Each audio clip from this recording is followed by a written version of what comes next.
Bapak Ibu Saudara terkasih, firman Tuhan pada hari ini berjudul percaya pada firman Tuhan. Percaya penuh kepada firman Tuhan. Karena percaya pada firman Tuhan akan membawa perubahan yang luar biasa di dalam hidup kita. Amin. Percaya pada firman Tuhan akan membawa berkat yang luar biasa dalam hidup kita. Karena janji-janji Allah di dalam firman-Nya adalah luar biasa. Jadi kalau kita percaya pada janji-janji Allah di dalam firman-Nya ini, maka semua yang luar biasa itu menjadi milik kita. Keselamatan dari Allah akan menjadi milik kita. Ada amin? Kesembuhan dari Allah akan menjadi milik kita. Kemenangan dalam hidup kita tiap-tiap hari. Keberhasilan kemanapun kita pergi, keberuntungan menjadi milik kita. Kapan firman Allah berkata kita akan menjadi kepala dan tidak menjadi ekor, lalu kita mempercayainya, maka hal itu terjadi dalam hidup kita. Percaya penuh pada firman Allah. Kita akan melihat satu contoh yang juga luar biasa, bagaimana satu kepercayaan yang penuh pada perkataan Allah, kepada firman Allah, menghasilkan mujizat Allah. Maka Bapak Ibu Saudara siap membaca firman Tuhan? Mari kita buka Alkitab kita dari Matius 8 ayatnya yang ke-5 sampai 13. Ketika Yesus masuk ke Kapernaum, datanglah seorang perwira mendapatkan dia dan memohon kepadanya, "Tuan, hambaku terbaring di rumah karena sakit lumpuh dan ia sangat menderita." Yesus berkata kepadanya, "Aku akan datang menyembuhkannya." Tapi jawab perwira itu kepadanya, "Tuan, aku tidak layak menerima Tuan di dalam rumahku. Katakan saja sepatah kata, maka hambaku itu akan sembuh. Sebab aku sendiri seorang bawahan, dan di bawahku ada pula prajurit. Jika aku berkata kepada salah seorang prajurit itu pergi, maka ia pergi. Dan kepada seorang lagi datang, maka ia datang. Ataupun kepada hambaku kerjakanlah ini, maka ia mengerjakannya." Setelah Yesus mendengar hal itu, heranlah ia dan berkata kepada mereka yang mengikutinya, "Aku berkata kepadamu, sesungguhnya iman sebesar ini tidak pernah aku jumpai pada seorang pun di antara orang Israel. Aku berkata kepadamu, banyak orang akan datang dari timur dan barat dan duduk makan bersama-sama dengan Abraham, Ishak dan Yakub di dalam kerajaan sorga.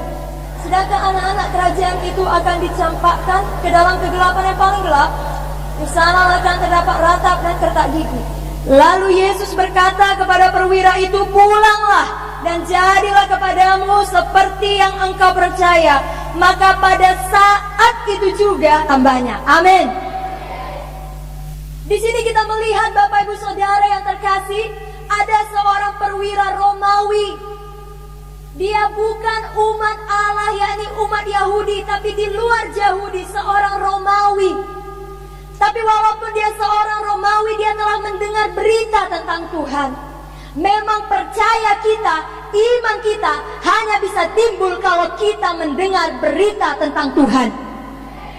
Kapan kita tidak pernah mendengar berita tentang Tuhan, tidak pernah membaca sendiri firman Tuhan, sangat sulit bagi kita hidup berkemenangan dalam dunia ini. Sangat sulit bagi kita mempunyai iman yang teguh.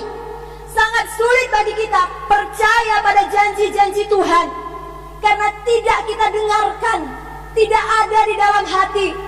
Hari ini Bapak Ibu Saudara, biarlah kita tetapkan hati kita untuk selalu membaca firman Tuhan, dan untuk cinta datang kepada setiap ibadah.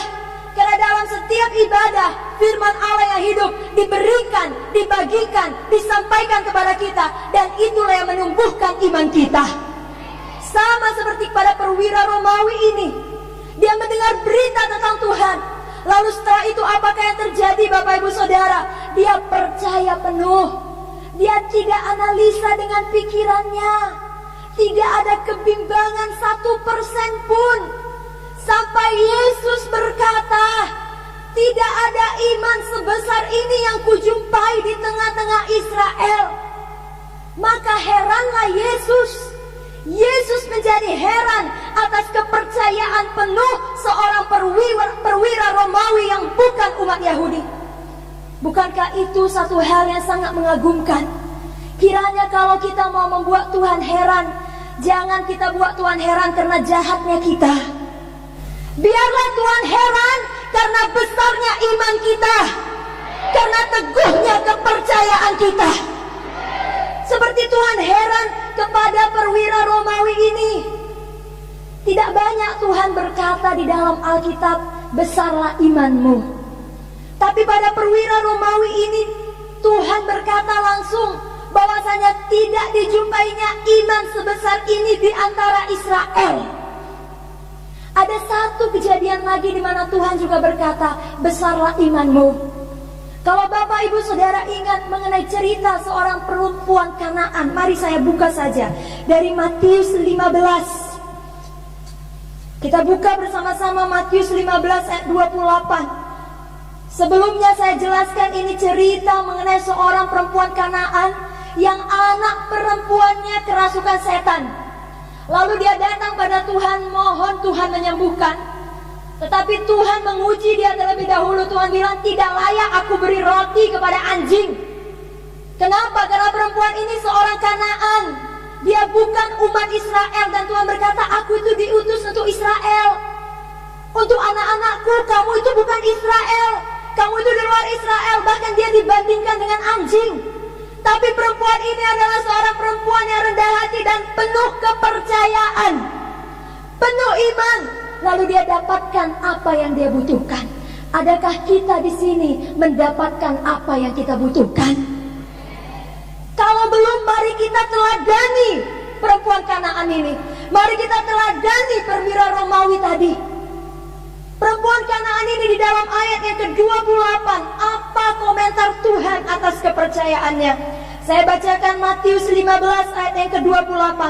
Maka Yesus menjawab dan berkata kepadanya, hai ibu, besarlah imanmu, maka jadilah kepadamu seperti yang kau kehendaki. Dan seketika itu juga anaknya sembuh. Sama seperti ayat yang perwira Romawi dalam Matius 8. Pada ayat yang ke-13 dikatakan, lalu Yesus berkata kepada perwira itu, pulanglah dan jadilah kepadamu seperti yang engkau percaya. Maka pada saat itu juga sembuhlah hambanya. Kepercayaan yang penuh Bapak Ibu Saudara menghasilkan jawaban seketika itu juga. Luar biasa. Iman yang teguh, percaya 100% tanpa menganalisa dengan otak kita yang tidak seberapa ini, dibandingkan dengan cara Tuhan yang ajaib. Tanpa kita ada kebimbangan dan keraguan, maka kita mendapatkan apa yang kita perlukan seketika itu juga. Luar biasa. Kenapa kita belum mendapatkannya Bapak Ibu? Karena mungkin kita belum sungguh-sungguh percaya. Hari ini runtuhkanlah segala benteng-benteng kebimbangan. Runtuhkanlah segala benteng-benteng kekhawatiran. Itu bukan dari Tuhan, itu dari setan, itu dari iblis. Iblis tahu kapan seorang anak Tuhan bimbang, kapan seorang anak Tuhan menganalisa janji Allah dengan cara-cara manusia, dengan otaknya, dengan pikirannya. Keraguan akan melingkupi dia dan dia tidak dapat memperoleh apa yang diimankannya. Jangan biarkan iblis menang. Ada amin.